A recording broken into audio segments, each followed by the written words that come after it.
Abirami Sekar YouTube channel நேயர்களுக்கு அபிராமி சேகரின் அன்பான வணக்கங்கள். கேட்டை நட்சத்திரத்தில் பிறந்தவங்களுக்கு இந்த 2025 வருஷம் எப்படி இருக்கும் அப்படிங்கிறத பார்க்குறோம். கேட்டேன்னா நீங்கள் விருச்சிக ராசியில் பிறந்திருக்கீங்கன்னு உங்களுக்கு தெரியும். இங்கே நம்ம ராசி பலன் பார்க்கல, நட்சத்திர பலன் பார்க்குறோம்.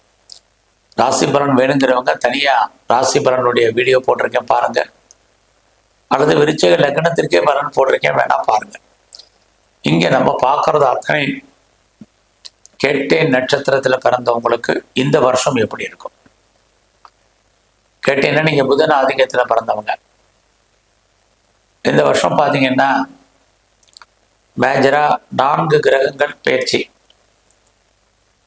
அதுவும் வருஷம் ஆரம்பத்திலேயே கொஞ்ச நாள்லேயே திருக்கணித பஞ்சாங்கப்படி மார்ச் மாதம் 29ஆம் தேதி சனி பகவானுடைய பயிற்சி கும்பராசிலேருந்து மீன ராசிக்கு பயிற்சி ஆகிறார். அடுத்தபடியாக குரு பகவான் பார்த்தீங்கன்னா மே மாதம் 14ஆம் தேதி ரிஷபராசிலேருந்து மிதுன ராசிக்கு பயிற்சி ஆகிறார். அதுக்கு அடுத்து பார்த்தீங்கன்னா குருபாவுடைய பயிற்சிக்கு அப்புறம் ஒரு 4 நாள் கழித்து ராகு கேது பயிற்சி. ராகு பகவான் மீன ராசிலேருந்து கும்பராசிக்கு வர்றார். கேது கன்னி ராசிலேருந்து சிம்மராசிக்கு போகிறார். ஆக கேட்டை நட்சத்திரத்தை பொறுத்த வரைக்கும் மேஜரா 4 கிரகங்களுடைய பயிற்சி, இவங்க இருக்கக்கூடிய வீடு, இவங்க பார்க்கக்கூடிய வீடு, இவங்க பண்ணக்கூடிய நட்சத்திர சஞ்சாரம், மற்ற கிரகங்கள் எப்படி இருக்கு, இது எல்லாத்தையும் கணக்கில் எடுத்துக்கிட்டு தான் இந்த வருஷம் கேட்டை நட்சத்திரத்தில் பிறந்தவங்களுக்கு எப்படி இருக்கும் அப்படிங்கிறத நம்ம பார்க்குறோம். இந்த வருஷத்துல மெயினாக நம்ம பார்க்கறது இந்த வருஷம் உங்களுடைய பொருளாதாரம் எப்படி இருக்கும், பண வரவு எப்படி இருக்கு, அதிர்ஷ்டம் எப்படி இருக்கு, ஏதாவது கையில காசு பணம் இருக்குமா, இதை முதல்ல பார்க்குறோம். அடுத்தபடியாக வேலை வாய்ப்புகள் எப்படி இருக்கு, அதுக்கடுத்து நம்ம பண்ணக்கூடிய பிஸ்னஸ் நல்லா இருக்குமா, அடுத்து கல்வி, அடுத்து நம்முடைய திருமணம், குழந்தை பாக்கியம், இப்படி வரிசையா பார்க்குறோம். முதல்ல ஃபினான்சியல் பொசிஷன், வருமானங்கள் இருக்கா, வருமானம் இருக்கு, சம்பாத்தியம் இருக்கா, சம்பாத்தியம் இருக்கு. கேட்ட நட்சத்திரத்தில் பிறந்தவங்களுக்கு இந்த வருமானம் சம்பாத்தியம்லாம் எப்போ உங்களுக்கு ஹைலைட் ஆகும் அப்படின்னா, நீங்க மே மாதம் 14ஆம் தேதிக்கு அப்புறம் உங்க கையில பணம், தனம், பொருள் இருக்கும், வருமானங்களும் ஓரளவுக்கு இருந்துகிட்டே இருக்கும். அது மட்டும் இல்லை, யாரெல்லாம் பெரிய லெவலில் பேச்சின் மூலமாக வருமானத்தை சம்பாதிப்பவர்களோ உங்களுக்கு உண்டு. இங்கே மே மாதம் 14ஆம் தேதிக்கு அப்புறம் யாருக்கெல்லாம் இதுவரைக்கும் முன்னோருடைய சொத்து கிடைக்காம இருந்துச்சோ கண்டிப்பாக கிடைக்கும். இது வரைக்கும் எனக்கு மனைவிட்டிருந்து பணம் வரவில்லை, கணவர்கிட்ட வர வேண்டியது எதுவும் வரல அப்படின்னு யாரெல்லாம் நினைக்கிறீங்களோ உங்களுக்கு 14ஆம் தேதிக்கு அப்புறம், மே 14க்கு அப்புறம் கண்டிப்பாக கிடைக்கும். ஒருவேளை கேட்டு நட்சத்திரத்தில் பிறந்தவங்களுக்கு இதெல்லாம் இல்லைன்னால் கூட கணவன் மனைவி முக தன வரவு, பொருள் வரவு உண்டு. எங்களுக்கு பெருசா சொல்லிக்கிற மாதிரி ஒன்றும் இல்லைன்னு நினைக்கிறவங்களுக்கு இந்த வருஷத்துல பென்ஷன் பணம் வரல, பிஎஃப் பணம் வரல, கிராஜுவேட் வரல, அரியர்ஸ் வரல, இன்சூரன்ஸ் வரல, டிவிடெண்ட் வரல, இந்த வரலன்னு சொல்லக்கூடிய வார்த்தையிலிருந்து கண்டிப்பாக உங்களுக்கு எல்லா விதமான பண வரவும் பொருள் வரவும் மே மாதம் 14ஆம் தேதிக்கு அப்புறம் கேட்ட நட்சத்திரத்தில் பிறந்தவங்களுக்கு இருக்கு.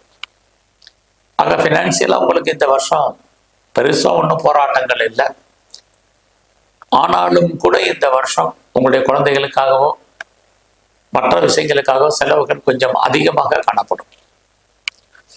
இந்த வருஷத்துல உங்களுடைய வேலை வாய்ப்புகள், ப்ரொஃபஷன் எப்படி இருக்கு, ஜாப் எப்படி இருக்கு, கரியர் எப்படி இருக்குன்னு பார்க்குறோம். நல்லாவே இருக்கு. ஆக நீங்க ஐடியில் இருப்பதற்கான வாய்ப்புகள் ரொம்ப குறைவு. எந்த வேலை பார்த்தாலும் சரி, அரசு உத்தியோகம், தனியார், பிரைவேட் கம்பெனி, எதில் வேலை பார்த்தாலும் உங்களுடைய கூட வேலை பார்க்கக்கூடிய சக தொழிலாளர்கள் உங்களுக்கு ஏதோ ஒரு விதத்தில் கோஆப்ரேட் பண்ணுவாங்க.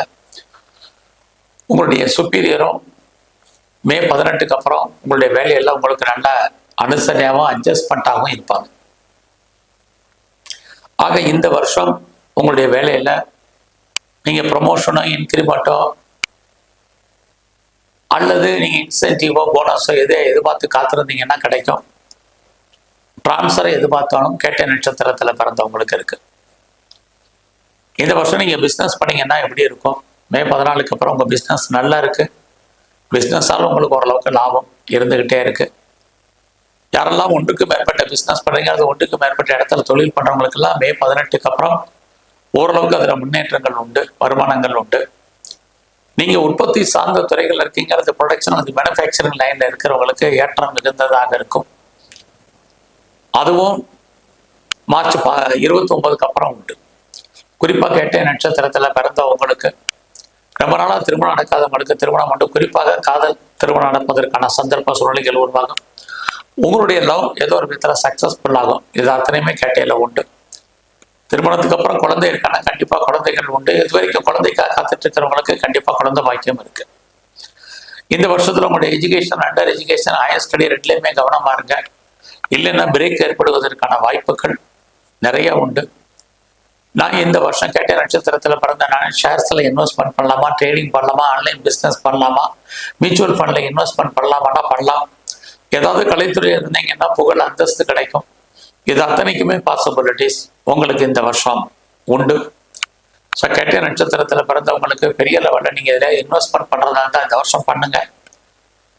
அது மட்டுமல்ல, இந்த வருஷத்தில் நீங்கள் உற்பத்தி சார்ந்த துறைகள் இருந்தீங்கன்னா உங்களோட ப்ரொடக்ஷனை தந்த சேல்ஸ் இருக்கு. மேனுஃபேக்சரிங் லைனில் இருந்தவங்களுக்கும் நார்மலாக உங்களுக்கு இருக்கும்.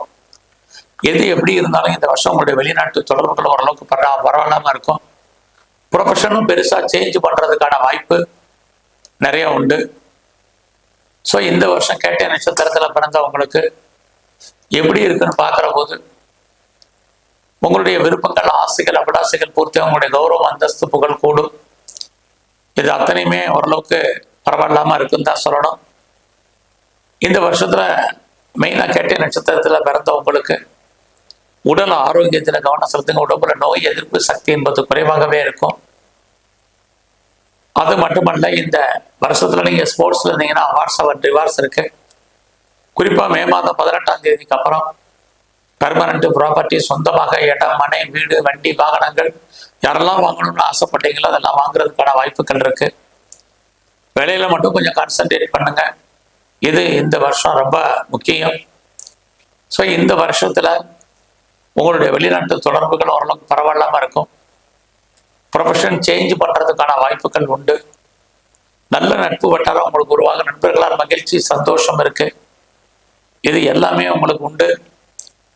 இந்த வருஷத்துல நீங்க சிவ வழிபாடு பிரதானமா பண்ணுங்க. துர்க்கை அல்லது காளியை தரிசனம் பண்ணிட்டு வாங்க. நன்றி, வணக்கம்.